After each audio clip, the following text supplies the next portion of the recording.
My name is Carmen Cicero. I'm a painter, I'm an academic, and I'm a musician. I started, my life as a musician was my first intense interest. And I studied with probably the best teachers in New York. My first teachers were very bad. My second teacher was a man named Charles Thetford, who played clarinet with the Radio City Music Hall Orchestra. My second teacher was Joe Allard, a legendary clarinet and saxophone teacher, played with the Toscanini and many great orchestras. And we were together for, I don't know, about 8 years. I was first a concert clarinetist, and I wanted to be play with concert orchestras until I saw Benny Goodman and Artie Shaw. And then I wanted to be Benny Goodman or Artie Shaw and have a big band and all the gals around me. Then a terrible thing happened. I had a fire.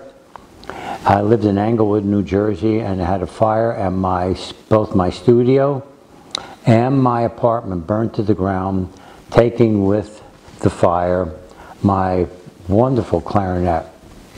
I used to call it my Stradivarius clarinet because Joe Allard, who was famous enough to go to France and go to the factory that made clarinets and choose a wonderful clarinet for me, just wonderful. And that burned down in the fire, and so did all of my instruments. And after the fire, I practically gave up playing. I know it sounds peculiar. I remember seeing a documentary about the great violinist Joshua Bell, who had a problem with not having a violin that played well and a lost interest in playing. And so that happened to me. But somehow, I don't remember exactly how, someone gave me an alto sax, a very good alto saxophone, a Selmer alto, and I started to practice, and I got once again interested in music, and now it was mainly jazz that I was interested in. And a very interesting thing happened to me. I was going to have a show at the Montclair Museum, and I was asked, I said, you know, I'm a musician, and I play with very good musicians, which I can talk about in a moment. And I said, I'll play a concert, and we'll have a show. Oh, that's fine. And so but then it dawned on me that I wasn't really in shape. And so I had to make up my mind to, there was about 6 months before the show opened at the Montclair Museum. So I said, I have 6 months to really get into shape. So I started to practice, and I practiced 1 hour a day, 2 hours a day, 3 hours a day. Next thing you know, I was practicing 6 hours a day.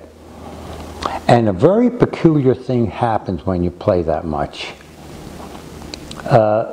It affects the way you think about life. It affects the way you think about music. What you realize is things that you thought were impossible to do musically, you find yourself capable of doing them. To kind of,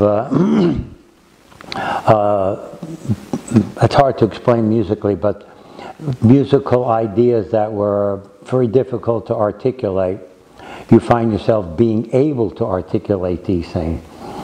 But nonetheless, I hadn't been playing with any musicians, which is important. So on the day of the concert, and the people that were playing with me were excellent musicians. The pianist was Mike Melillo. He played 8 years with Phil Woods, played with Sonny Rollins. The drummer played with Stan Getz, and he played with that English pianist, Marion McPartland, for years. They were all superb musicians. And at when I was actually terrified, sitting in with musicians who were top of their game. There's an expression, they could swing right off. That means you tap off 4 and you hear artistry. And so it was 1, 2, 3, 4, and I heard, the sound. Because good musicians have good instruments. And when they have good instruments, the sound that the instruments themselves produce is excellent. The bass player has an excellent bass. The drummer, I remember talking to Glenn Davis. He said, oh, I have 50 cymbals. 50 cymbals, that's a lot of cymbals. And trying to find the right kind of sound. And so, and of course I knew what a good instrument was with my Stradivarius clarinet. And so when you hear the sound, of course they had a Steinway piano. When you hear this all, and they know how to integrate the sound, which many musicians don't know how to do, it was very exciting. And I played and played, and at the end of the concert, they talked to me as if I was one of them, which was I was very rewarded by that.